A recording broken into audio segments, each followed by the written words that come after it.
You said never let me go. You said never. अस्सलाम वालेकुम, welcome back to my channel viewers. जी viewers, कैसे हैं आप सब? उम्मीद करती हूँ सब ठीक होंगे। जी, आज मैं बना रही हूँ मज़ेदार चिकन, जिसको शाही चिकन भी कहते हैं, मुगलई चिकन भी कहते हैं। और इसके लिए जिन चीज़ों की ज़रूरत है, हाफ के जी यहाँ पे मैंने बोनलेस चिकन लिया है। इसको मैंने इस तरह कट करवा लिया है, इस तरह करके। इसके अलावा यहाँ पे 2 मीडियम अनियन है, जिनको मैंने ग्रेट कर लिया है। 4 टेबलस्पून यहाँ पे ऑयल है। तकरीबन यहाँ पे 4 से 5 टेबलस्पून योगर्ट के हैं। यहाँ पे 12 मैंने काजू लिए हैं, जिसका मैंने पेस्ट बना लिया है। 1 टीस्पून यहाँ पे सॉल्ट है।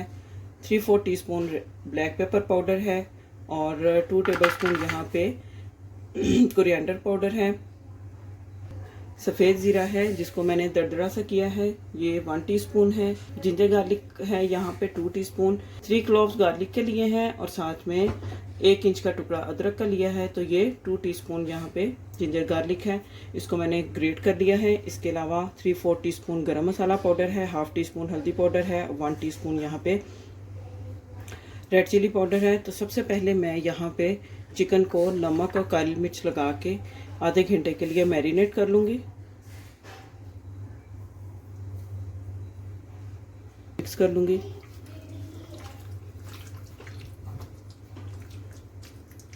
चिकन में मैंने ब्लैक पेपर और सॉल्ट ऐड करके इसको मैंने रख दिया है और इसको मैं अब आधे घंटे के बाद जो है कुकिंग का प्रोसेस स्टार्ट करूँगी। अच्छा जी, चिकन को मैरिनेट किए हुए तकरीबन 25 मिनट हो चुके हैं। उतनी देर में मैं ये जो बाकी कुकिंग का प्रोसेस है वो स्टार्ट करती हूँ। सबसे पहले मैं ऑयल ऐड करूँगी इसमें, साथ ही इसमें प्याज डाल दूँगी। प्याज को 4 से 5 मिनट के लिए फ्राई करूँगी लो टू मीडियम फ्लेम पे, जिसका थोड़ा कलर चेंज हो जाए। अच्छा जी, यहाँ पे प्याज का कलर चेंज हो चुका है। अब इसमें मैं ये जिंजर गार्लिक ऐड कर दूँगी और इसको मैं भून लूँगी 2 से 3 मिनट के लिए।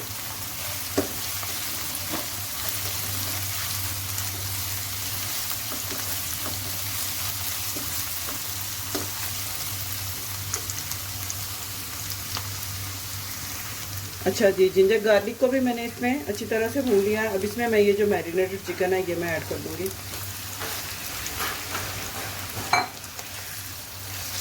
इसको भून लूँगी जब तक कि इसका कलर जो है वो चेंज नहीं हो जाता। अच्छा जी, चिकन को भी मैंने इसमें फ्राई कर लिया है, भून लिया है अच्छी तरह से। आप देख सकते हैं कि चिकन का कलर जो है वो चेंज हो चुका है। अब इसमें मैं यहाँ पे रेड चिली पाउडर और हल्दी पाउडर ये ऐड कर दूँगी, खुशक धनिया का पाउडर और ज़ीरा। अब ये सारी चीज़ें डाल के इनको अच्छी तरह से भून लूँगी 4 से 5 मिनट के लिए।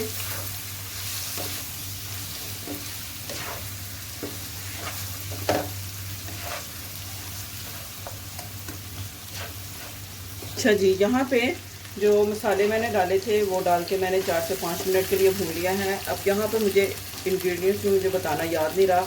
1 मैंने टमाटो लिया है और उसका मैंने पेस्ट रेडी कर लिया है तो ये मैं इसमें डाल दूँगी। अगर आपके पास टमाटो प्यूरी है तो वो आप इसमें 4 टेबलस्पून टमाटो प्यूरी के ऐड कर दें। बस इसको भी मैं भून लूँगी अच्छी तरह से। दोबारा से 4 से 5 मिनट के लिए इसको भूनना है। अच्छा जी, आप देख सकते हैं कि टमाटो पेस्ट ऐड करने के बाद टमाटर का पेस्ट ऐड करने के बाद इसको मैंने भुना और इसका ऑयल जो है ये सेपरेट होना शुरू हो गया है। अब यहाँ मैं इसमें ये जो योगर्ट है ये मैं ऐड कर दूँगी। साथ ही इसमें ये जो काजू का पेस्ट बनाया था ये मैं ऐड कर दूँगी। अब इसको दोबारा से भूनना है जब तक कि इसका ऑयल जो है वो सेपरेट नहीं हो जाता।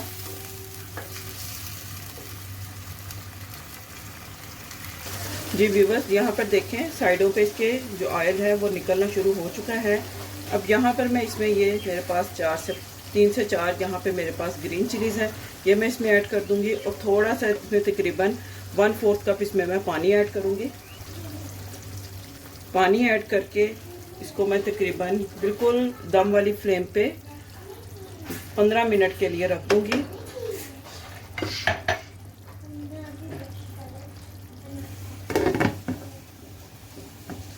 इसको मैंने कवर कर दिया है और इसको मैं अब 15 मिनट के बाद इसको मैं दोबारा से आपके साथ शेयर करती हूँ कि नेक्स्ट क्या करना है।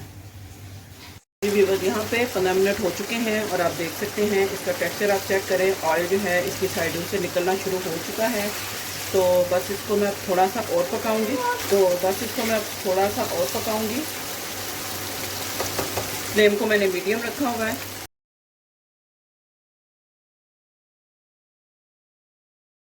यहाँ मैं इसमें थोड़ी सी कसूरी मेथी और थोड़ा सा हाफ टी स्पून गरम मसाला ये ऐड कर दूँगी।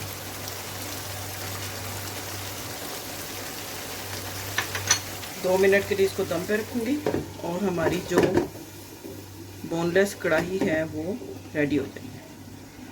जी व्यूअर्स, देखें यहाँ पे 2 मिनट के बाद मैंने इसका जो ढक्कन है वो हटाया है। इसको दम आ चुका है। देखें आप माशाल्लाह से इसका कलर चेक करें और इसका टेक्सचर चेक करें कितना ज़बरदस्त है।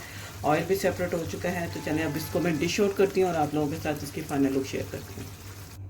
जी व्यूअर्स, देखें यहाँ पे मज़ेदार हमारी मुगलई शाही बोनलेस चिकन हांडी बनके तैयार है। इसको आप नान के साथ, रोटी के साथ सर्व करें। उम्मीद करती हूँ आपको आज की ये रेसिपी बहुत अच्छी लगी होगी। वीडियो अच्छी लगी हो तो वीडियो को लाइक करें, सब्सक्राइब करें, शेयर करें। मिलते हैं नेक्स्ट वीडियो में एक और अच्छी मज़ेदार रेसिपी के साथ। तब तक के लिए अल्लाह हाफिज़। You said